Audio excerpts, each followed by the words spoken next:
They're trying to set a record right now. They're going very scorched earth with the whole thing. They're trying to break Disney's record and Universal's record. I meant like game sales on Tears of the Kingdom. Oh, They've been great. Yeah. They're like, we plan.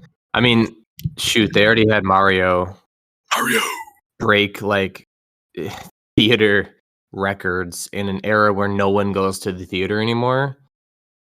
Especially among animated stuff, because mostly Disney is what's putting out all the animated stuff, and there's a chunk of people boycotting Disney for good reasons.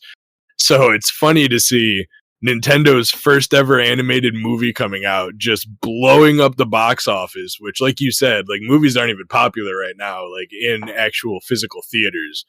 And they just blew Disney out of the water with these numbers. I love it. Mm-hmm. I hope they keep going. I hope they make a Metroid something, an F-Zero something, maybe even a Zelda something, so long as it's good. So long as it's good is such a big stipulation. Yeah, I know, right? Mario was good. They partnered with Illumination Studios, which made Minions and all that junk, like Kung Fu Panda, How to Train Your Dragon. So like they got the most powerful animation studio besides Disney, on their back. So I hope they do even get to Zelda at one point. That'd be so cool. Yeah, Disney's carried by Pixar now, anyways. Yeah.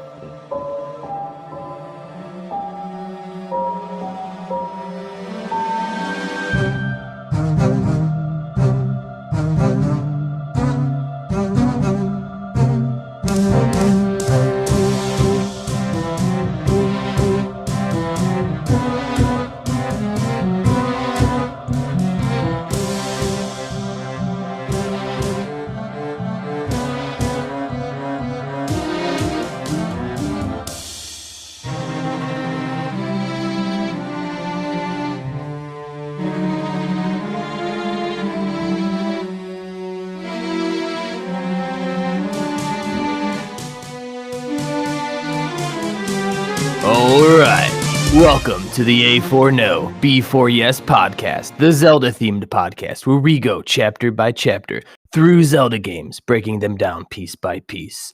Last season, we talked about Breath of the Wild. Go check that out. But forget about Breath of the Wild right now, because we're back with a better, bigger, all-new story from the creators of Nintendo. This one's better. To embark on a journey with Tears of the Kingdom. My name is Tony G. I don't know what I am, but I'm accompanied by my two bro hosts. My name is Ryan Fonzie, and I am an archaic tunic. And my name's Cameron Hagee, a trumpet blast heard across the world. Oh man. That's too good. A trumpet blast heard across the world. That's right. I don't know if anyone can defeat that. All right. So, guys, how do we even approach Tears of the Kingdom? It's great. It's fantastic. Play it, buy it, give Nintendo your money. They deserve it. My first impressions is just a 10 out of 10. I was on stream and first session, I was like, I don't know if I'll ever play Breath of the Wild again. Nah. It's so good. It's like, when you get to the theater, when you see a new movie and you're just so antsy, you can't wait. And then the crawling text of the movie just starts across. And then that was the feeling with this game where it's just Tears of the Kingdom, black screen, white text. Then it says Nintendo. And you're just like, oh, this is going to be good. This is going to be real good. So you're equating it to a Star Wars movie. That's what I'm hearing. Yeah. Okay. Yeah, like a Star Wars movie. The anticipation was there. We all had, what we wanted out of the game. We had our expectations, and it did not let down. No. I mean, I think I checked my time, and I'm at around, the Switch says I played it for 75 hours or more at this point. Ooh. So it's going to be a little bit hard to come back and just look at the scope of these first few hours of the game. Depending on how much you wanted to explore, how fast you were at solving puzzles, getting used to the new mechanics and all that. I think I probably spent maybe 5 hours just on the Great Sky Island. Partly because I was enjoying myself too much, like chasing down ostriches and stuff. But, you know. I just checked myself, and I'm at 55 plus hours. Okay. I don't know if mine's accurate, but Probably not. mine's 145 hours plus. Yeah. But you leave your stuff on all the You time. leave your stuff just kind of sitting there. You've been playing Yeah. Koromon for like 3 weeks straight, my guy. How's that coming along? I don't know. I'm trying to break the Steam record of played Koromon for the longest hours. Yeah, Matt was on the other day. He's like, I think Anthony broke his new record because it says he's been on Koromon for over 2 weeks straight. I'm like, yeah, no, that sounds about right. Anthony is a Koromon trainer. Yeah. But yeah, guys, I mean, we gotta do a quick rewind, I guess, and take us back to the beginning of this game. Go back to the beginning. Right? So we open up, from what I remember, we are making our way with Princess Zelda, right? Like it's just Link and Zelda straight up kicking it. The game has to introduce Zelda, though. It's like, this is Zelda, Princess of Hyrule. Like, whoa, no way. Yeah, everybody gets a title card, and they're pretty funny sometimes. Zelda's, I definitely felt the irony of having that come up. I was like, yeah, I just got done with with Breath of the Wild, like not less than a month ago. Spent a year talking about it, and you're gonna go ahead and put that title block in my face. Cool. If you haven't played Breath of the Wild, what are you doing playing Tears of the Kingdom? I can't even say that. Just go ahead and play Tears of the Kingdom. Right. Watch a single YouTube video, probably 30 minutes long. It'll tell you everything you need to know about Breath of the Wild. Not a really story-driven game. And then just jump right into it. But you guys are exploring underneath Hyrule Castle. According to Zelda, there is some kind of cavernous secret going on underneath the castle that even the royal family has been banned from exploring and seeing for years and years and years. But now there is no royal family, so Zelda's kind of free to do what she wants, and there has been a toxic mist of sorts coming from underneath the castle that the locals have deemed gloom. So you guys are going to investigate the source of the gloom, which is taking you into this forbidden area. On your way there, you come across some murals that tell the story of the imprisoning war.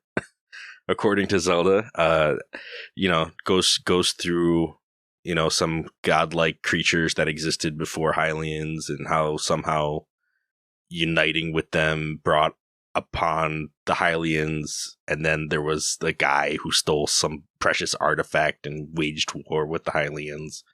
And then she comes to the conclusion, this must be the imprisoning war. Pretty epic. Which is a huge drop. I mean, we talked about the imprisoning war in our 3rd season, I think, when we covered A Link to the Past, because that was a huge story point that was like in the user manual. If you're not familiar with the imprisoning war or the term imprisoning war, I mean, I think throughout the Legend of Zelda series, 2 or 3 of them have been depicted in either in text or in game. But only one place that I know of actually describes it, and that is the manual of A Link to the Past. But basically, what you did in Ocarina of Time was an imprisoning war. What happened to Ganondorf in Twilight Princess, which is a game we haven't covered yet, would be an imprisoning war. The key facets of an imprisoning war include a Ganondorf that goes to war with the Hylians and ends up killing most of the Hyrulean knights. B, 7 sages and sealing Ganondorf. That's why it's called an imprisoning war, because the power of the sages is what ends up imprisoning Ganondorf. And I think that's about it, actually. Those are the 2 things that are common in all the imprisoning wars. Sounds legit. Also lost hope. Just lost hope all over the board. Just can't win kind of attitude going on. Yeah, I mean, that's why they imprison him, is because they can't just defeat him outright. Yeah. So already the game, by using that vocabulary has set up some expectations for what we're going to see in this game or what the history of the game is going to be. The game also set up some comedy in the beginning too. If you guys remember, like, but when you get to the room with the murals that we're talking about right now, there's actually like 2 or 3 keys in that room. And then, 2 full heart road stacked Link with full stamina bars fights these 3 keys. And then Zelda, it's just like a cutscene where Zelda runs over. It's like, Link, are you all right? Are you hurt? It's like, you watched me defeat Calamity Ganon like 2 years ago. Like, what are you talking about? Yeah, right. Yeah, or like the scene from Breath of the Wild where like one of the memories, Link had downed like 6 silver Lynels and like got a scratch on his hand and he was fine. Like 3 keys and she's like, "Are you okay?" I'm like, something has changed, something in the tone, like." But yeah, no. And there's another funny thing, actually, not really funny, but just like neat, I guess, that you can notice about the beginning of the game. And that's that if you were to do everything, every single thing possible to you in Breath of the Wild, you cannot get as much stamina and as many hearts as Link now has in the beginning of this game. Somehow my boy found 8 additional shrines post-game, post-player content, and completed them, because now you have, I think, 2 hearts that you could never have obtained in Breath of the Wild before. I think, I think with the DLC, maybe you could. I think they changed it once you got the DLC. But yeah, main base game, you could not fill up everything. It was impossible. But they did give you more stuff once you got the DLC. I'm not even sure if then, but yeah. Yeah. And Link chose hearts instead of stamina. Well, there's he's maxed out in everything. He's maxed out. He's fully maxed. Yeah. For now. So you continue after you look through these murals. The last couple are obscured by bombable rocks that we don't have bombs for.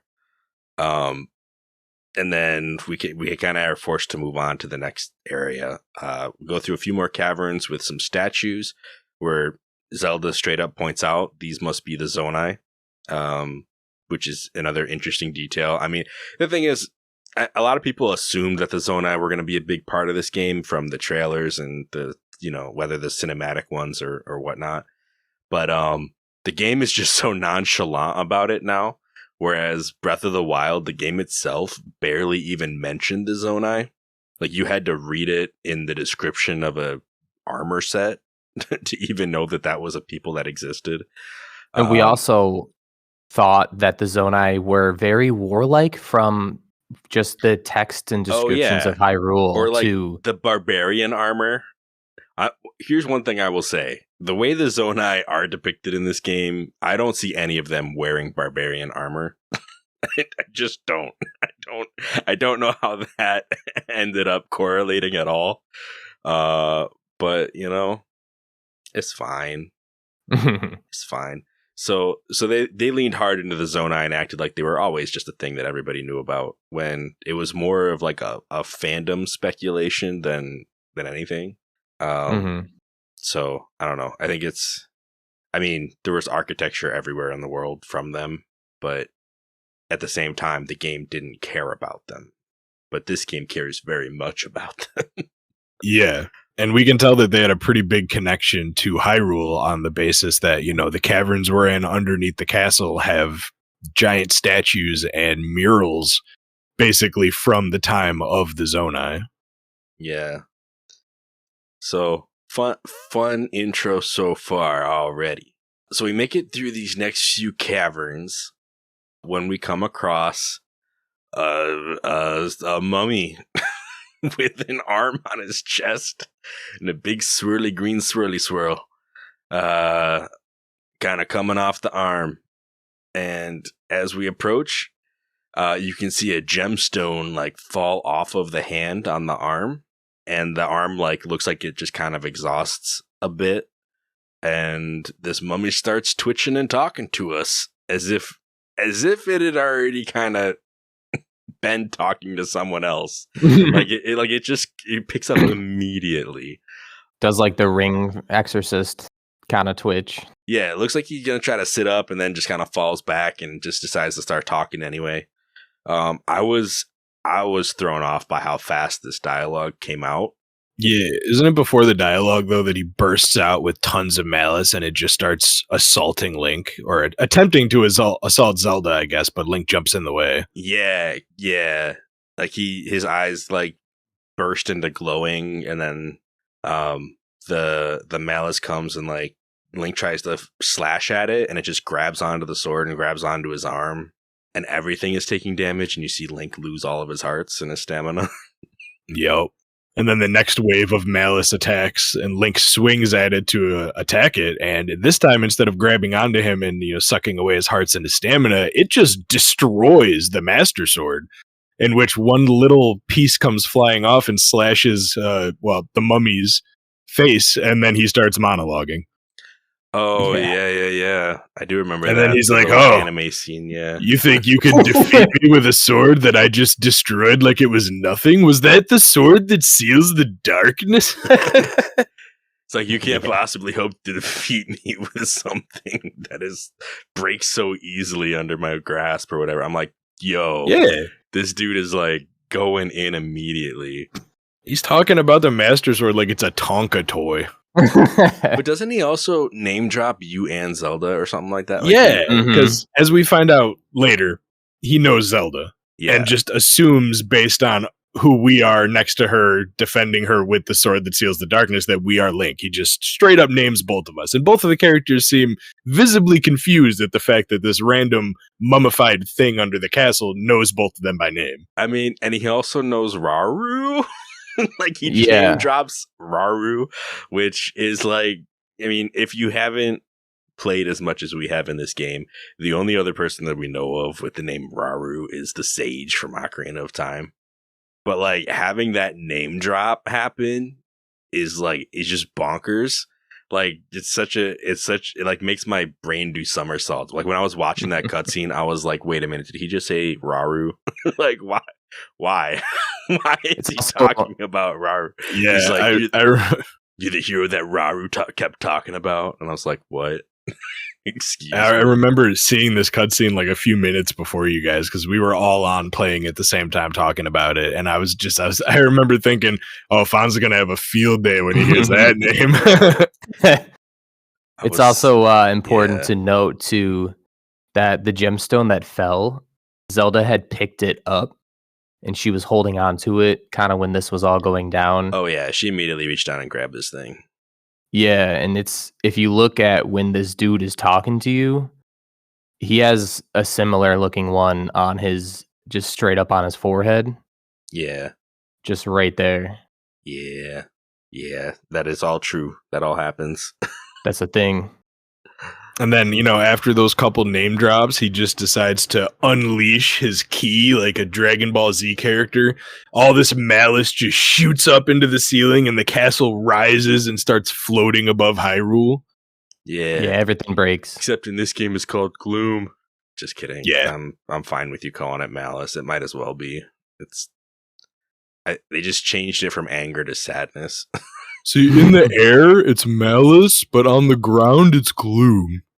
Well, it's the theme of this game. We're not trying to be wild anymore, guys. Now we're sad.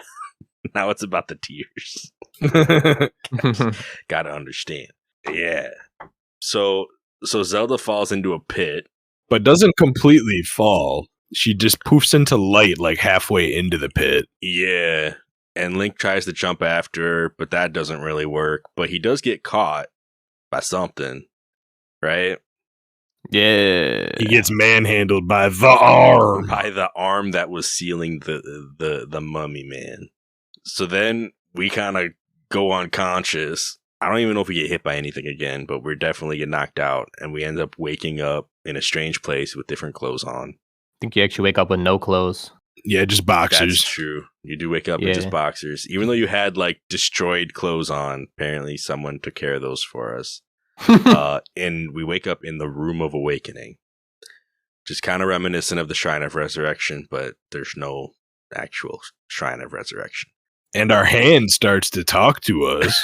Right? The glowing No green schizo. hand starts telling us that he saved us. I'm pretty sure does he name himself here or does he wait? I think he waits. Yeah, I'm actually watching the video as we speak and nothing. Yeah, all right. He So- does name drop you and Zelda though. Right. Yeah. Yeah. And says that what this is what's really weird, which was throwing me for loops right when I heard it, was that he actually says, Link, you're awake. And then he's like, I heard a great deal about you from Zelda. And I'm like, wait, hold up. So like, she's good? I was like, okay, that's relieving. But like, also how? And who are you? And where am I? Right. I'm like, Zelda never said anything about you. How did she tell you a great deal about me? But like, I didn't know she was fluent in, disassembled arm. Well, yeah. So I believe we're instructed to make our way out of this cave, this room with of our awakening. broken, damaged one attack Power Master sword we pick up. Yeah. Yeah, it's like degraded, right?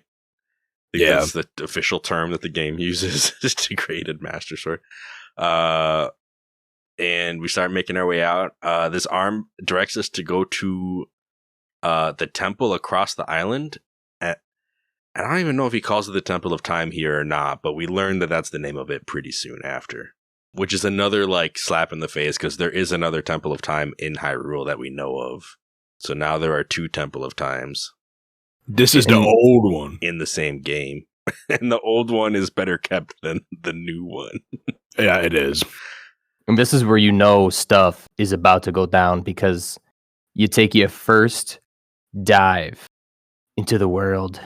You just a massive skyfall. There's a couple caverns before that. There's like a pedestal you walk up to, and there's a green thing, and you touch it, and it's all and you see your first fast travel point light up. And there's a couple press A to dive things, so you can see Link diving into the water. What? Did you guys just skip the entire Great Sky Island on me?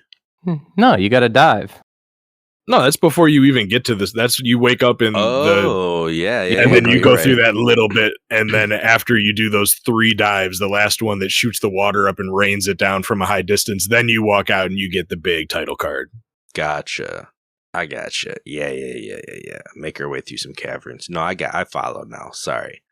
We were talking about the Temple of Time, and then somebody said, yeah, and you jump off of there. And I was like, what? And we're in Hyrule, baby. You ain't need this. Like, forget about everything. You follow the hand of the temple, and then you jump off. That's it.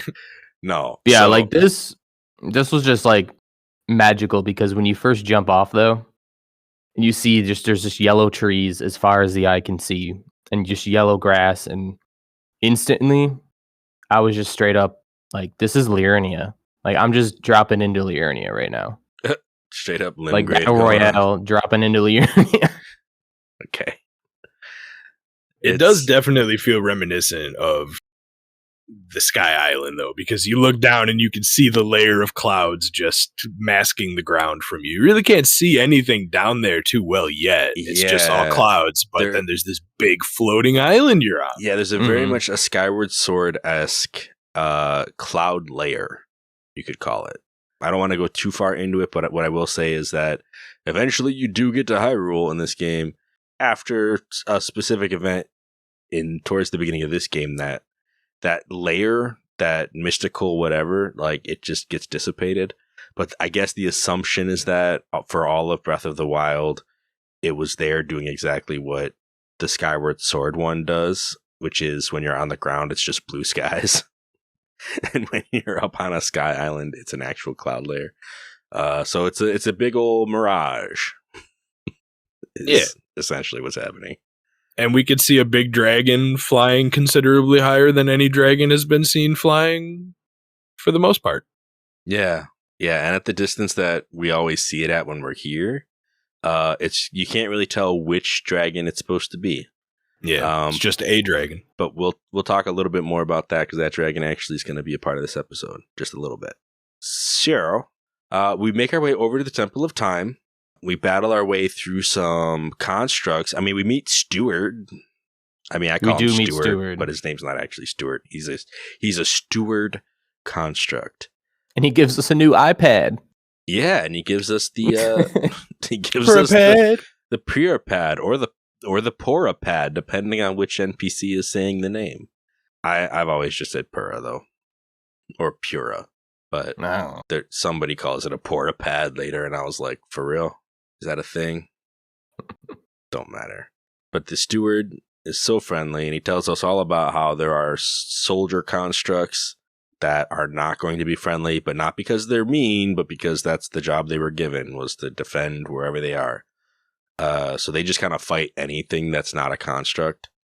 Yeah, you're seen as an invader to them because you're just not really meant to be there. Right. And they're also always carrying useful tools and stuff. So, I mean, it's pretty good to fight them anyway. So a really weird relationship you have with the soldier constructs where you're like, I'm sorry, this is what's best for both of us. Even, I don't know. It's a strange dynamic they set up. But yeah, there's a whole playground of ponds and yellow trees that they set up for us to like skip through. But not really a ton that we can do aside from collecting some resources. You can maybe pick up a stick and smack an ostrich with it. You know, find some sundelions. Love them sundelions. Those are always good. Nice flowers. Yeah. I think we can do like a little crash course in cooking somewhere along the way. Tutorial type stuff. There's not too much we have access to because we don't have our paragliders. So if we fall too far, oof. Yeah, fall damage is a real threat at 3 hearts. Yeah. Yeah, but you might see some things that give you pause as you're making your way through this section. It's honestly, if I was to replay it, I would just go straight for the temple, knowing what I do now. Because we're not going to just, like, aside from Paraglider, there's also a bunch of other tools that will become readily available and make exploring this area way nicer once we have them. So if you guys don't mind, we can just kind of skip on over to that temple. Yeah. Where we meet a ghost friend, kind of like on the Great Plateau in Breath of the Wild. We meet a different guy who is a ghost, who is, I think this is where he gives us his name. Tells us that he's the original owner of the arm, and his name is Rauru. His title card actually introduces him as the owner of the arm. I know. That's my favorite title card. Rauru, owner of the arm. I'm like, yes. Hilarious to me. But yeah, this is our first encounter with what would appear to match the Zonai statues. Rauru. Rauru is an apparition of sorts. And Link immediately just squares up with him. Yeah. Well, he does. Like, he turns around and sees him and then just gets, like, immediately into, like, a combat ready, like, his body looks like he's ready to start a fight. And Raru's like, whoa, we good. Like, I'm your friend. Let's just talk. Yeah. And then Link just kind of calms down. But at first, he's like, well, who are you? It's like, he's ready to get it on. Like, the owner of the Link arm, man. Is just like, I've been through a lot. If I see something, I'm a square up. Pretty much. Yeah. So, Rauru instructs us to go investigate 3 shrines, right? Shrines are back. Shrines are back. He points one out that's nearby. I believe the Yukul Shrine. I have no idea if these are like developer names again or what. I have no clue. But they're a later adventure. Yeah, that's for a later researching session. Right now, what I can say is that they're ridiculously named. Most of them are, they're just, the syllables right now don't always make sense, and there's a reason for that, and we'll get into that later too. I'm pretty sure they are reminiscent of something, because one of the ones I found eventually was, it was definitely an anagram for Nomura. Or Aonuma. Yeah, Aonuma, yeah, that's the one. Nice. Okay, but I don't think that's any of the ones up here. No. So, the first one that we go to is this Ukuo Shrine. And I don't know if Speak for yourself. if the reasons were clear on why we were supposed to do that. I mean, I think I just don't remember if Raru says, "Hey, there are more, like there are some abilities in these shrines," or what, or if he just. No, I think he just said like you're not strong enough to open the door to the Temple of Time. Oh So yeah, there's a door in there. yeah, it like I don't- denies you. Yeah, I don't think we've gotten to the yet. part of the door yet. All we did was try to open it the same way, like when we first woke up, we touched that green thing and it did something. This time it just goes red and has an X, and he says, "Oh, you're going to need to activate the shrines first." And I think you could probably get to them in any order you want, but the one that it zooms in on and shows you, which most people probably go to first, is this one. Yeah, and it's honestly it's like the best one. It's the one that you find yourself using like most often, at least in my case, just as an actual tool. So this first shrine, this Ukuo Shrine, gives you, it's like the subtitle on the shrine is the ability to create, and this is where we get our ability for Mega Hand, Ultra Hand. Sorry. There was also, I do remember there was a cutscene when you first get into the shrines. Like Rauru appears to you in the shrine, and he basically says, like, this is a shrine of light. And long, long ago, I filled all of these shrines with light that purges evil. And I believe, or he said something like, if you collect the light that I filled these shrines with, then you will be able to withstand some strength or something. And he also tells Link to hold his arm out, and then his arm starts glowing, and that's when he actually gets the Ultra Hand. Like in Breath of the Wild, we would go in and put the Sheikah Slate down on something, and it would have a blue drip, and you would gain access to that, what were they called again? They were called runes in that game, yeah. Yeah, the runes. But in this one, you just walk in, and immediately Link's arm just starts glowing green with light, and then that's how you get the ability. So the cool thing about this one is that it lets you stick stuff onto other stuff in order to make one continuous thing in the world. Some really amazing uses of that involve what are called zonai devices, where you are able to stick powered items onto non-power items in order to create things like vehicles or machines or complex tools. So, very good thing. Like, it's very much the creative engine of the game that allows players to problem solve. To me, like, it's the most prominent mechanic of the ones that were given. I feel like one of the other abilities we got is kind of like a mini version of this. And then another one is a traversal tool. Well, two of the other ones I feel like are mainly traversal tools, but we'll talk about those as we get to them as well.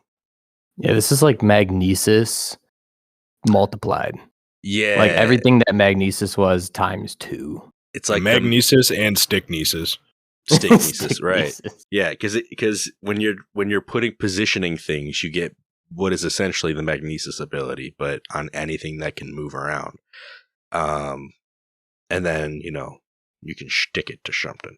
So yeah, you see this like green see-through goop, and then it'll, depending on how you have the things aligned and which parts are touching, the goop will kind of indicate how it's going to stick together, where the points are going to actually meet, all that stuff.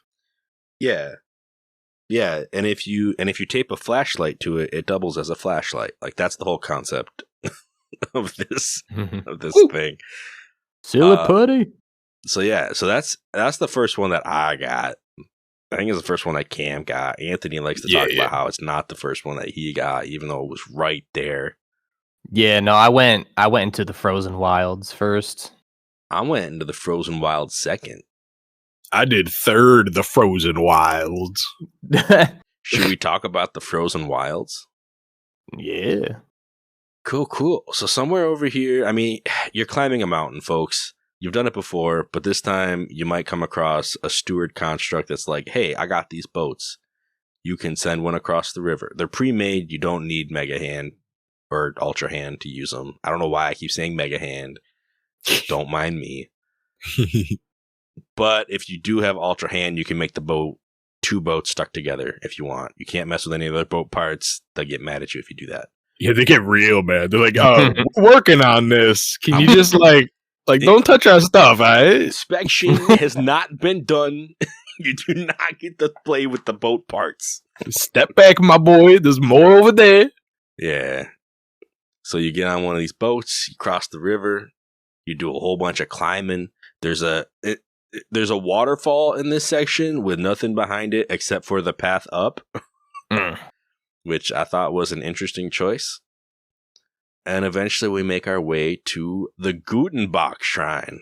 Gutenbach, which is the ability to rise. This gives us the Ascend ability, which is like the ability to jump through floors. Basically, like if you have a ceiling above you, you can, a lot of times, as long as that ceiling... Literally. As long as the next surface past that ceiling is one that you can stand on, usually you can like just swim through that whole solid object and get to that top surface. And like even some crazy angles too. Yeah. Like it doesn't even have to be like a 180 degrees. Like there's some crazy diagonal angles that Link can somehow use this ability on to get vertically if the box aligns. Right. And it does have a slightly rigid like height limit above it. Like if you're in a big cave, you're probably not going to be, and I mean big as in like it's really, you're quite far away from the ceiling. You're probably not going to be able to use it against that. It maybe has a reach of like 8 to 10 feet above you, and then it pretty much can't go any farther than that. Yeah. I heard, and this is just a recent rumor type deal, because I don't know how, like if this has been legitimized. But I heard that this was actually started out as a debug tool. Like this was like something that developers could use to get around their maps and like figure out what needs tweaking more. Like it was just a way for them to kind of shoot around the map a little bit faster. And they decided that, well, it kind of works like a cheat code and sometimes cheating is fun. So we threw this in the game. And I was like, what?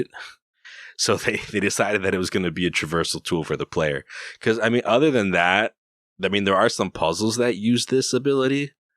But it's kind of funny to me to think that they were building a map and being like, hey, like, here's a dev tool. A dev tool. We're just going to throw it in there as a game mechanic. You know, now that you say that, the grid that you get that pops up when you're looking to the ceiling does seem like something devy with the grid lines and stuff. Yeah. It does seem, it's like looking into the Matrix, right? Like it's just it's very it's very programmy.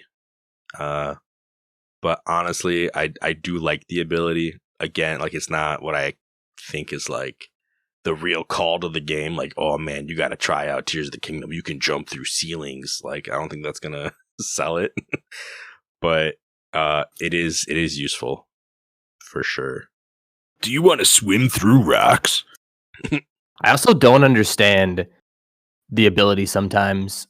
I think it just has to do with load times, but like I've used Ascend on a small, maybe like 5 to 6 inch thick platform and had like a 2-second loading screen. And then I've used it just in a cave. And then I just like went up to the top of the ceiling without a loading screen. Immediately. Sometimes I'm just confused. Like what? Yeah. I don't know how the game chooses what to have preloaded or not. I think sometimes there's like very conscious decisions about that. Like things are designed to be a certain way, but other times it's like, yeah, I'm trying to ascend through a plank here. Can we just cut to the chase? The other day I actually had one of these last for about 30 seconds. I won't go over where I was, but it was to the point where I was debating on closing the game and reopening it because I was in there for so long. I'm like, did it forget to put me out the other side? Or like, what's happening right now? Oh my goodness. I could see that. I could see that happening. It's like, because honestly, that's what it is. It's a loading screen. It's just disguised as movement. I'm like, there's no way Link's been swimming through the rock this long. It's like how a lot of modern games have like hallways or an elevator ride in between areas, which really is just like a prettied up version of a loading screen as it's getting the next area ready for you. That's what this essentially is as you're going through it. So yeah, we get out of this shrine. We get our ascend ability, right? Sorry, I don't mean to like cut off all of our discussion there, but this is also the first place where you might come across some Zonai devices. There's a device dispenser up here right next to the shrine. Well, when we made the raft, weren't there fans? There were fans, but the first dispenser is here that will give you like pieces for Zonite. Yeah. We haven't talked about Zonite yet. By this time, you've probably hit a cave. And in the caves, there tend to be these green, they almost look like they're oxidizing, like they're rusting away. Like mining spots. Big rock chunks that you can smash at. And if you break one open, you can get what's called Zonite. It's like a kind of, you can see like the geographical, what are they called? The stratus lines in it. And you can see like the green streaks and stuff like that. And this is like the cheapest, like the lowest form of material that you can put into a device dispenser. Basically, the economy goes one Zonite to one device. If you happen to have, if you fought any of the constructs, a lot of them drop what's called a Zonite charge, right? Like our construct charge. I don't remember which it's called. I think it's called Zonai charge. Zonai charge. And if you put one of those into a device dispenser, you'll get two. You'll get two devices out of it. And so on and so forth. There's a couple different things you can throw in here, all of which are Zonai related in order to get devices. But there's also, even if you don't buy anything here, like if you don't use the little Gashapon gumball machine of a device dispenser to get anything, there is just a launch bay with some wings chilling around for you to play with here.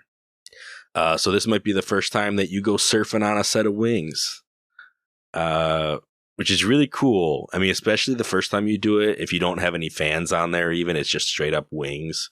You can just glide around with that, at least for a little bit. See, I would say best thing, but eventually they start blinking and then they just disappear underneath you. If that didn't happen, I would 100% agree best thing.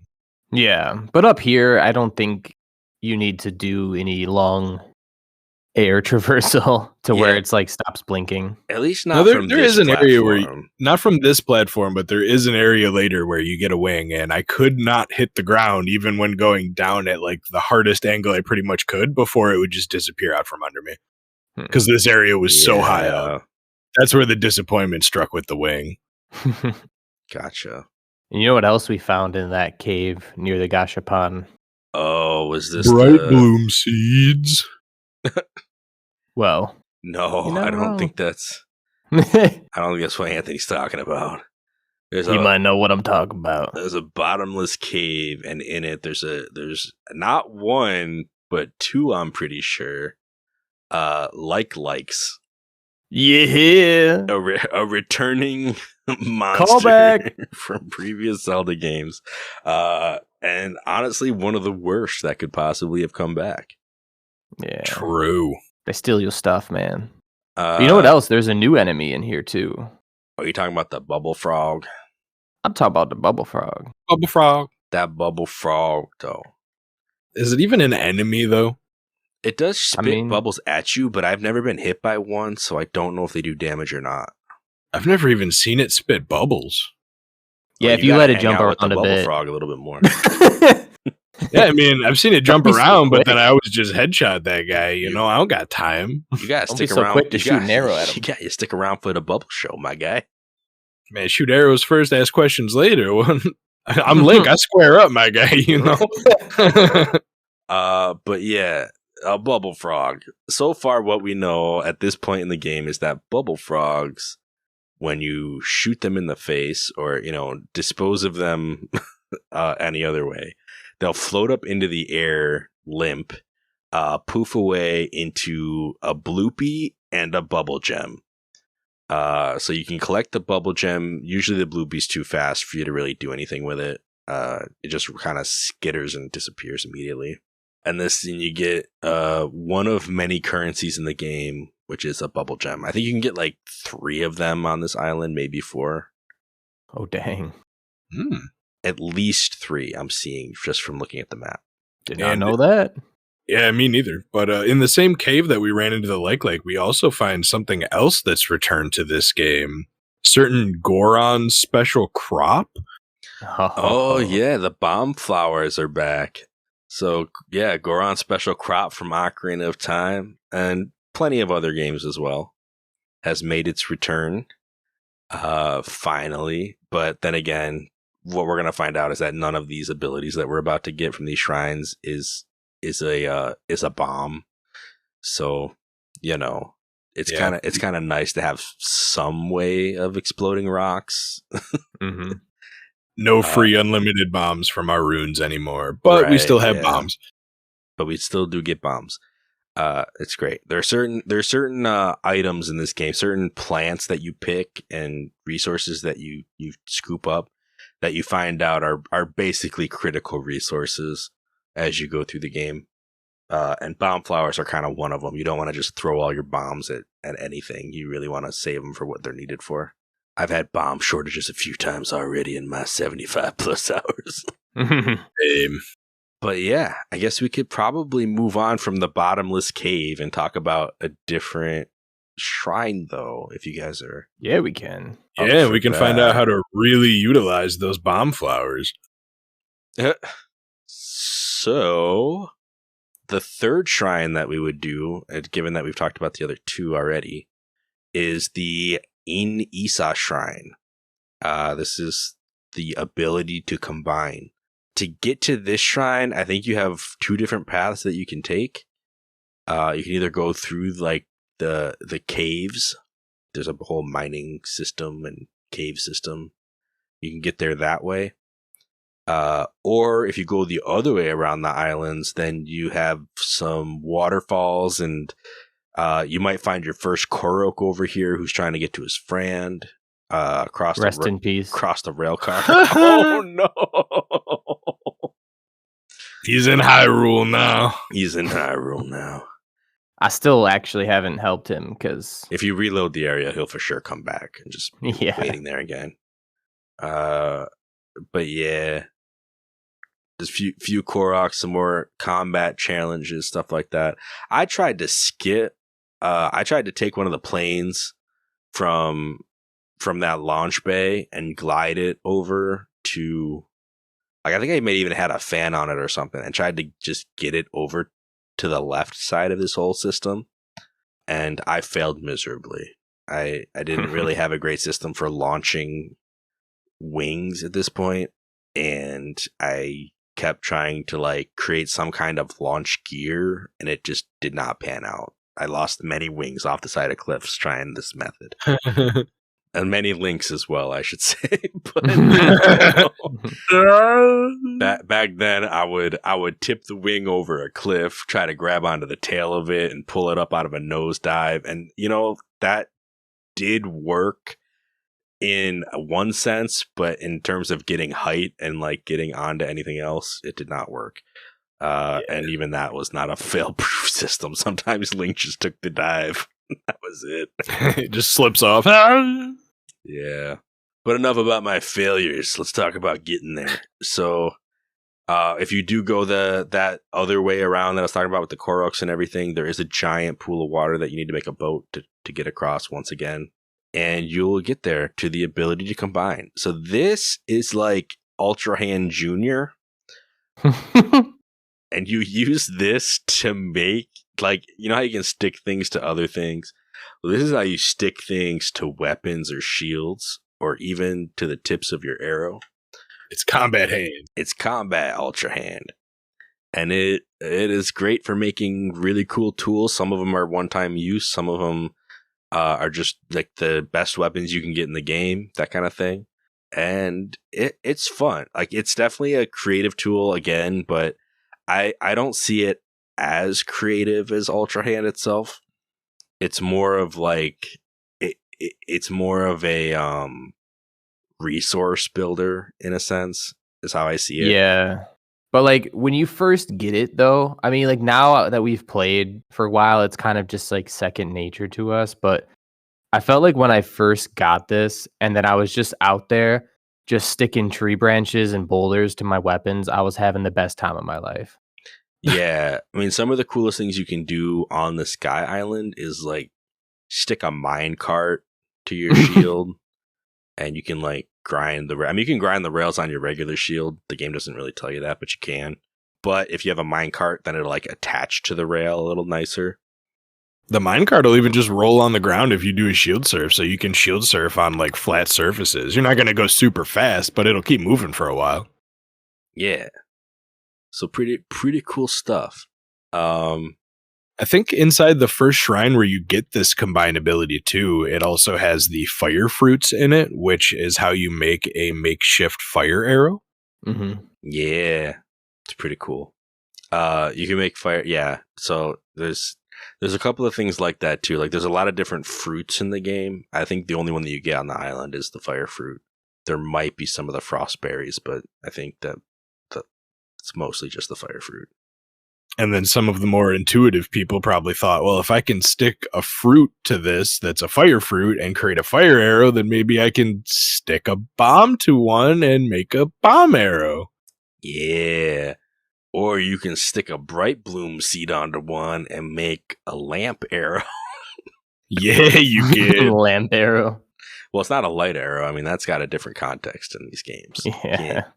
Can't be saying, hey, if you just stick the most plentiful plant in the game on my arrow, it's going to create the strongest weapon. That's not a thing.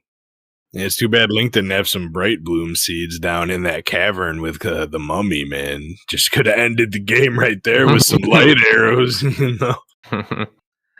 But yeah, we get our third ability. So armed with the ability to do just about anything, and I say just about anything because there's still one major one left. We make our way back to the Temple of Time and try to open that door that we needed more powers to open. And it turns out we're not actually strong enough to open it. Well, first we get through the door that was blocking us. Then we go through like a tiny little puzzle. Right. Or actually, I don't even think the puzzle comes into it yet. Yeah, go ahead. Yeah, when we get in the temple, Link sees like a stone that's just it's pretty big actually. It's a huge like tear-shaped stone, and then Link touches it and it sort of just transports us into this nether realm, I guess you could say, with like a bunch of misty clouds, and then we see Zelda actually just chilling in the air. She's kind of just hovering over. And then she just kind of like reaches her hand out, doesn't even say anything. And Link's looking at his hand like, I mean, I guess. And then he touches her hand, and then just like a explosion of light happens basically. And Zelda just explodes into this like light beam, and then you get this like weird rune on your hand. Kind of like opens up like a little yellow portal thing on your hand, and Link's like, ugh! And then the cutscene's over, and then Roru comes up. So yeah, we had the cutscene with Zelda. That's how we got the recall ability that we then used to go back. Recall, which is the ability to choose an object that has, whether or not it's been in motion is kind of up to you, but you can choose an object that can move, and you can send it back in time. You wouldn't really want to do this with a static object, but there are plenty of static objects that for some reason let you do this ability to them. Yeah. And so it's really, really useful as an undo button, I will say. Those wings that I sent off cliffs, eventually you can just kind of rewind them back up onto the cliff. It's really nice for that. So if you ever like lose anything off the side of a sky island in this game, you can always just kind of catch it as long as you can still see it. Then we pretty much just come into a room that has a big door, and it's like the Master Sword in the last game where you try to push it open, it drains your hearts, and then you don't have enough at 3. And Raru comes out and goes, "Oh man, you don't have the strength. Well, good thing there's one more shrine chilling." Yeah, maybe you should do that one last shrine. There is one more on the island. Didn't I tell you that? And it's like, no, you didn't. Yeah, no. So So he sends you back to look for the one last shrine, the Nakoya Shrine. I believe that's where he tells us to go back to the room that we woke up in. And there's there's one giant spinning wheel on the wall that you then have to ascend through a part that you couldn't get up to before, get on that, and then rewind it so you could get up to a higher area to get to that shrine. Which is the ability to rewind. One of the features that I love with this rewind is that it actually freezes time and all objects while you're activating it. So like while you're looking for something to click on, nothing is moving.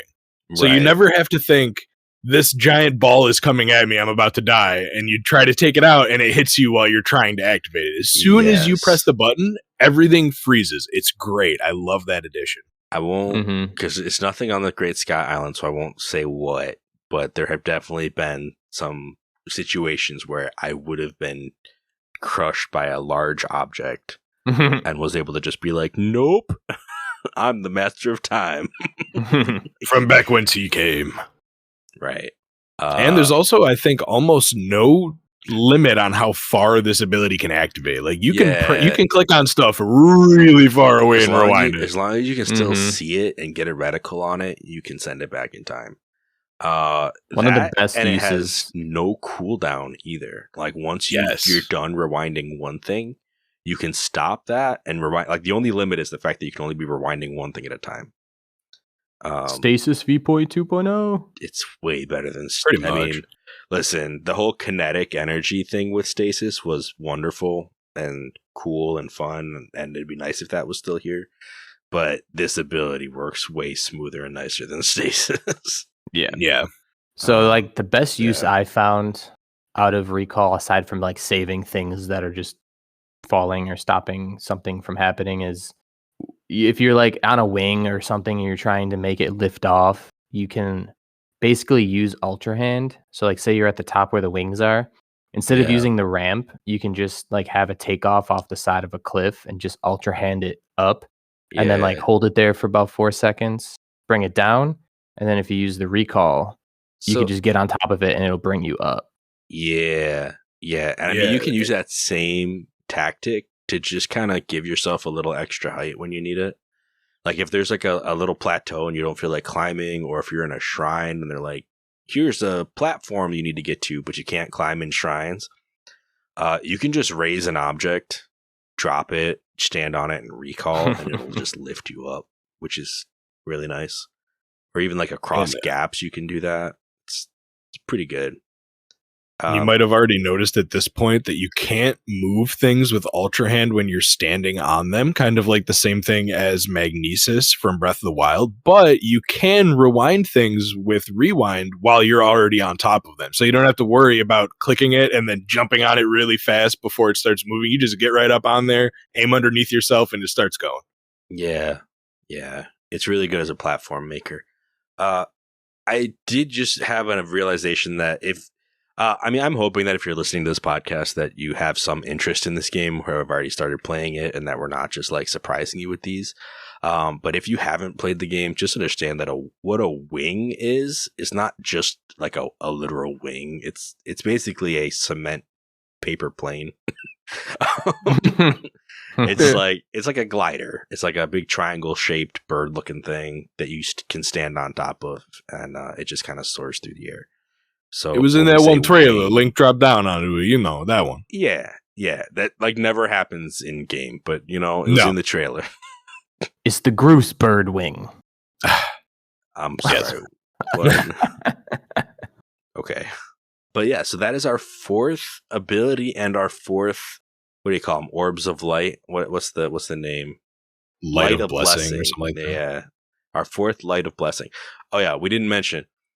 Each time you do one of these shrines, you get what is called a light of blessing. They function the exact same as the spirit orbs. Spirit orbs, yeah, the little purplish white, shiny orb. Whereas you get 4 of them, and you can get an extra thing, whether it's a stamina vessel or a heart container. They work a lot better, I feel like, in the lore of this game, because what is actually happening is that when you go in, there is a statue that appears to be Rauru standing next to some woman, and it's like the same statue in every single shrine. When you get to the end, and they give you this light of blessing that is supposed to purge ancient evil and purify with its radiance. And so, as we know, Link has lost all of his heart and stamina from being imbued with ancient evil, basically. Like, that's how his arm got destroyed. So whenever he gets a heart vessel or a heart container or a stamina vessel, what happens is you actually see some of that evil dissipate off of him. So he's actually curing himself throughout the game. Imagine which is pretty cool. If Link never lost his hearts and his stamina from that fight we had at the beginning of the game, and imagine if we just did these shrines, Link would have so many hearts. Triathlon Link OV. So it's a cool concept, and with our now 4 lights of blessing, we are able to go back once again to the Temple of Time and exchange them for a heart container. A forced heart container. Yeah, a forced heart container. We're not allowed to choose this time because we need that 4th heart in order to open the door. Yeah. No soft locks. Yeah. So we go ahead and we do that. And we come out to this little platform, and we are kind of, I think there's like a yellow orb out there, right? And Link's kind of confused at first, but then he hears his sword like kind of yelling at him. It's like the Fee voice comes out, the Master Sword piece that he has, and so he offers it. Start dowsing. Yeah, so he offers it to the yellow light. It gets absorbed, and we get this cutscene of Zelda like kind of accepting the sword through this yellow light. Yeah, it's so weird because like it doesn't Link see Zelda there at first, and then she kind of poofs away again, and then Link just has this idea of putting the Master Sword on the table. It just starts floating, and at that point I'm like, is it, first time seeing it, I'm like, is it gonna be healed right now? Is Zelda somehow from wherever she is going to repair it so that Link has the Master Sword? But thinking back, you probably aren't going to get it that early. So it just kind of disappears from Link's perspective. And then wherever Zelda is in like the same looking room, but Link isn't there, almost like a different dimension or a different time. And all of a sudden it just appears there and she takes it. We don't really have the context to understand what happens exactly in this cutscene yet. Yeah. But we just know that somehow it went from Link being in a room with the Master Sword to Zelda being in the same room with it and obtaining it, and Link lost it. Somehow it just teleported to her. Yeah, and by room, it's like a balcony. It's like, yeah. But yeah. I mean, and a lot of people had the guess that Zelda was in some other time outside of like when she disappears in that pit, that she was going to end up somewhere in a different time period. Yeah. But this isn't quite confirmation. Like, there's still some mystery that's left here at this point in the game. But yeah, it's very clear that she is in some kind of parallel area, or it's just a different time, same area. And she kind of gives this beckon to no one that she needs to be found, right? Mm-hmm. And that's kind of the end of that. I mean, you come back to Link, and the title comes across the screen of a new objective, to Hyrule. Oh, wait. Right? Before that, we have that send-off from Rauru. He disappears. Oh, yeah. Very emotional. Don't want to forget that. Here I am with a list of things I didn't want to forget, and I haven't even looked at it this whole time. So I think he basically said, like, I'm so happy that I met you, and, you're exactly as Zelda said you were, or something like that. And then he just kind of like vanishes, and again leaving you more questions like, where is Zelda and how are you talking to her? Right. Yeah, it's like it's cryptic, but at the same time it is emotional. Like, I felt upset when he was leaving because I was like, my guy, I just met you and it was way better meeting than like King Rome in the last game. I'm like, can you not disappear forever? Like, I would like to come back and visit you or something, but it's like, nah, it's not going to be like that, fam. And he just straight up vanishes. He's like, this is the last, he's like, my job here is done, basically. And Rauru is also kind of like our biggest hint to the fact that Zelda went back in the past? Because we know this arm has been under Hyrule Castle restraining Ganondorf the mummy Yeah. for a long time. Like, for a long time. Yeah. And we also know that he somehow has talked to Zelda and she has talked to him about Link. So the only way that really makes sense is that Zelda somehow is in the way super distant past. Right. And he has also conveyed his knowledge to the mummy as well. Like, everybody's talking about you as if they've had conversations like years ago. Oh, yeah, I actually just missed this too. So literally before he actually disappears, he says, "I've done everything I can for her. Now it's up to you." And then he just looks off into the distance. Yeah. My boy. And so my right arm boy. So Link, after these cutscenes, he's walking out on that patio and he hears Zelda's voice again call out to him from a tower that you can see. I think, isn't this where the dragon comes in?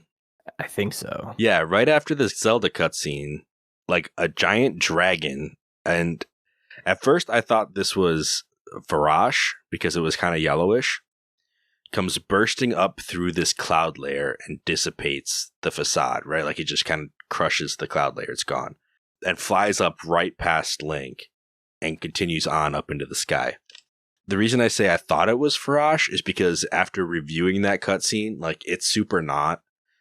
It's that new dragon that we haven't seen before that we kind of couldn't make out in the distance.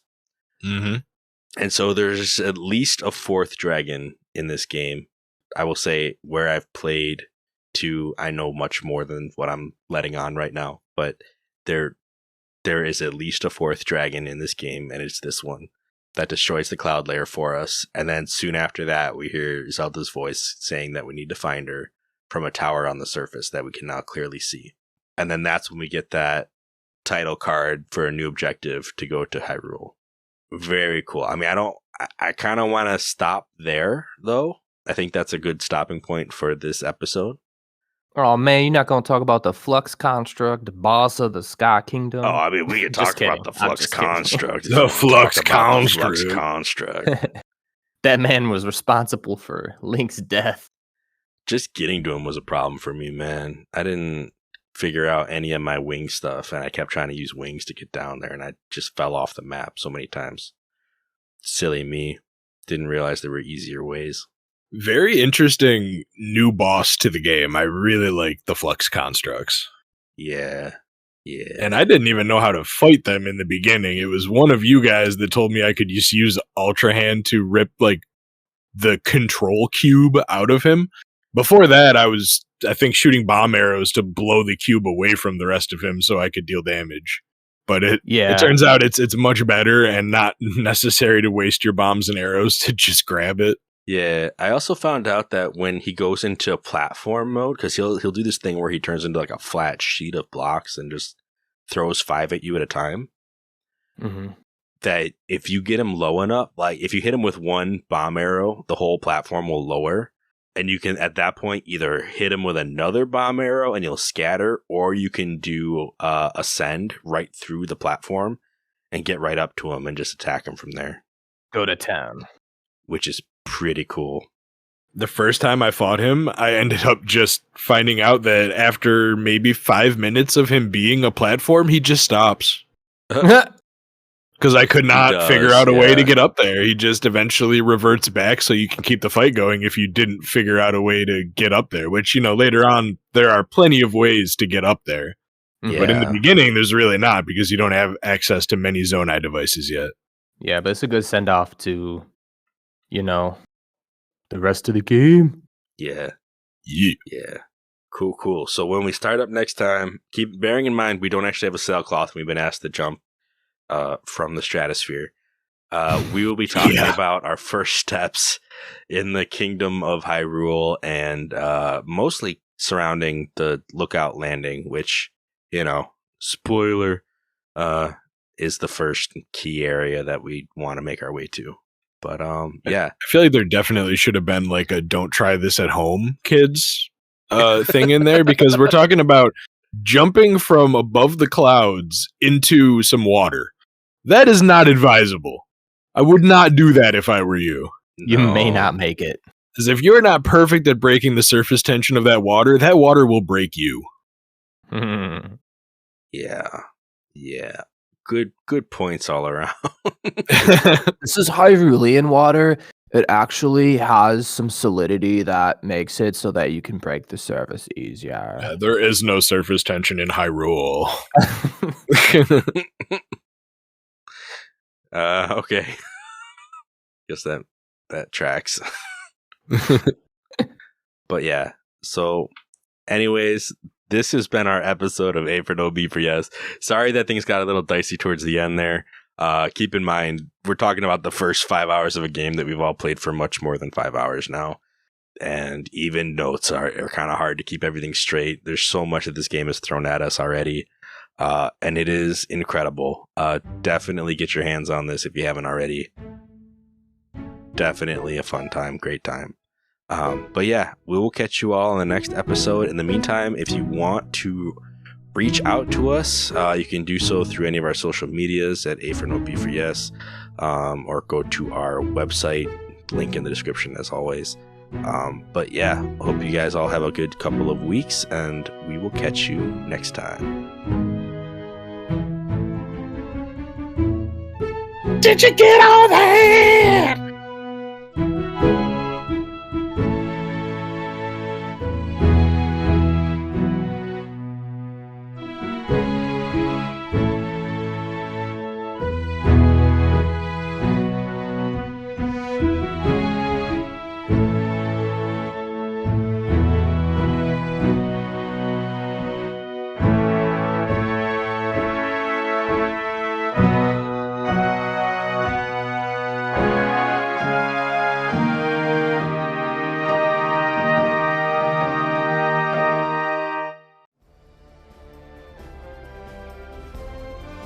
Hello, Hyrule. We are your tour guides. My name is Pete. And my name's Chris.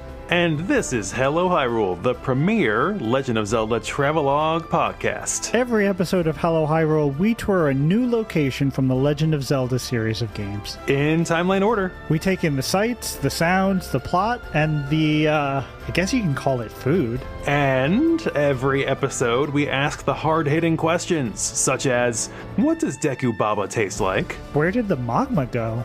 Is mind control a legitimate form of education? Why would a goddess commission a robot dressed like a king? And why are tad tones? Pete, I think you mean what are tad tones? I do not. Oh, anyways, hop on board, join us here at Hello Hyrule, and, oh wait, no, Pete, no, please. Excuse me, podcast.